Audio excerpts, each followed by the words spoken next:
Hi everyone, welcome to the Christmas preview. And I absolutely know that you're laughing at the jersey I'm wearing. I can tell that through the screen. You're definitely laughing at the jersey.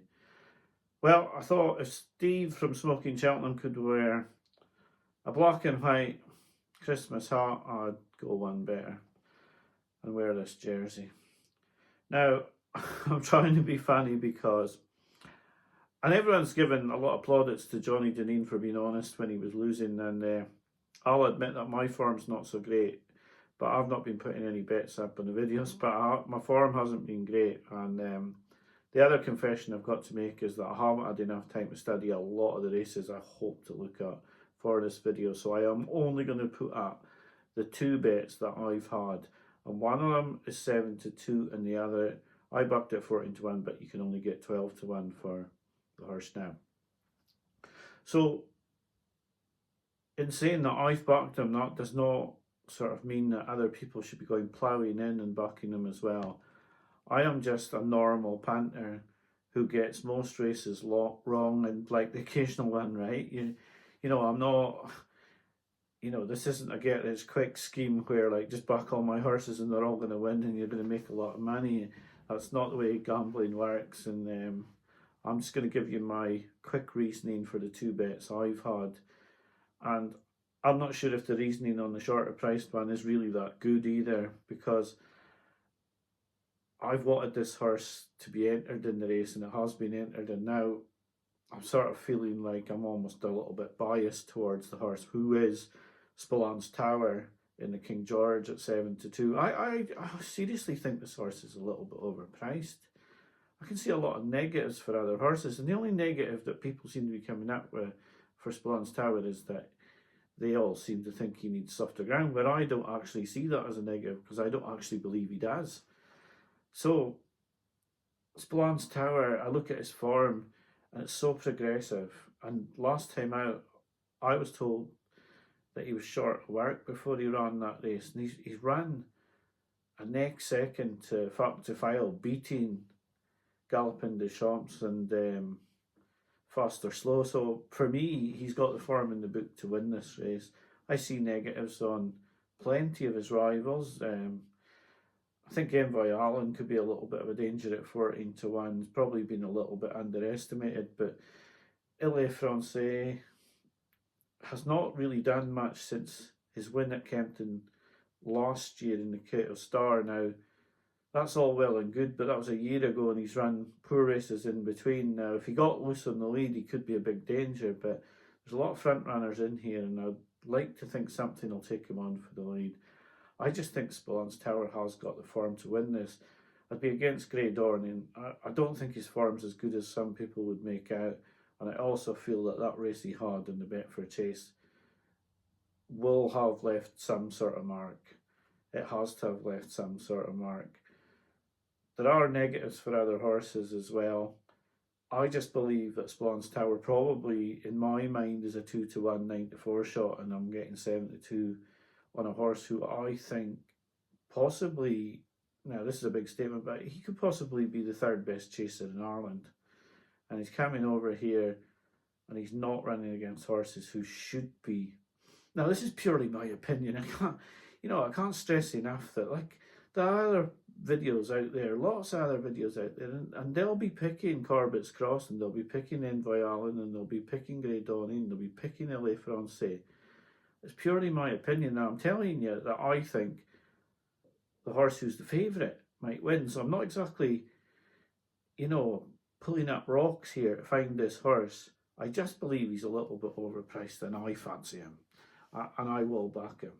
And you're seeing my jersey, so a lot of people think I'm about a joker wearing this, and it could be that Spillans Tower might make me look like a joker as well, because tipping up 7-2 shots isn't really anything big or fancy, but I do fancy him, and I have backed him, and I think I'm getting value for my money.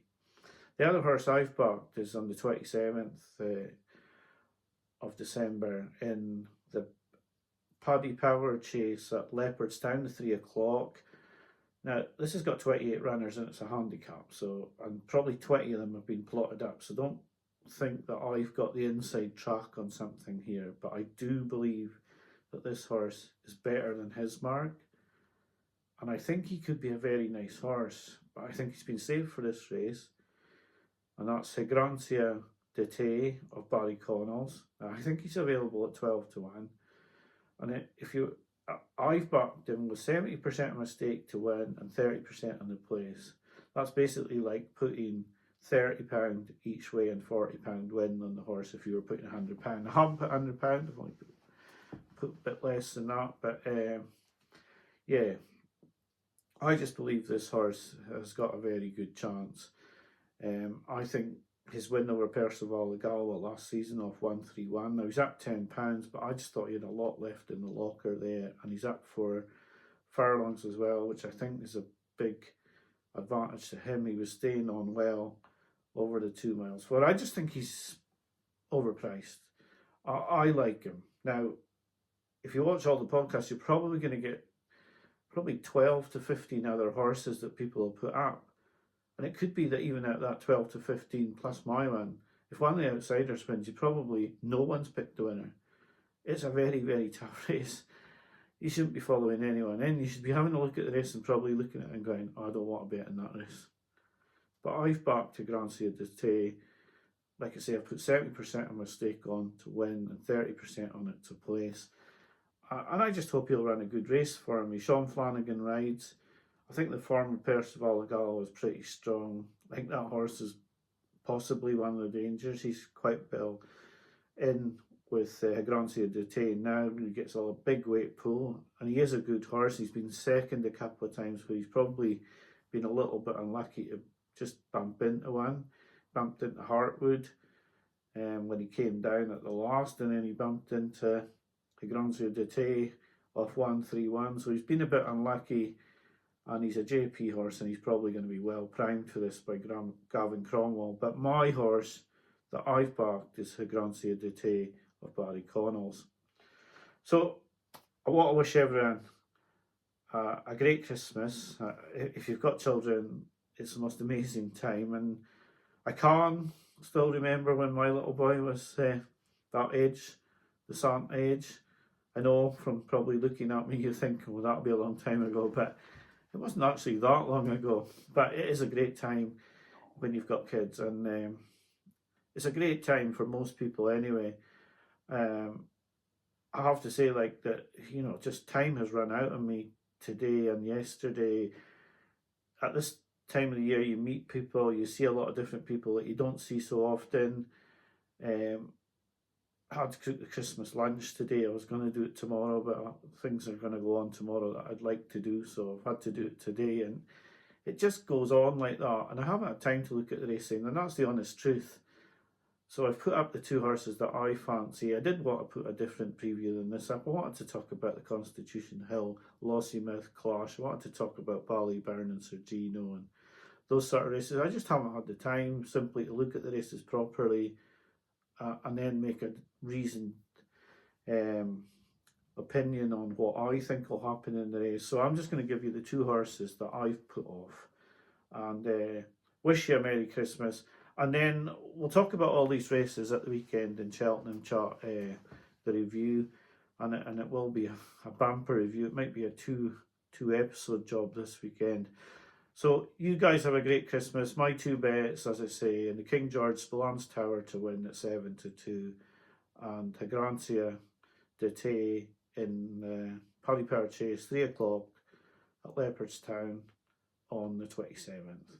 Have a good week. Bye for now.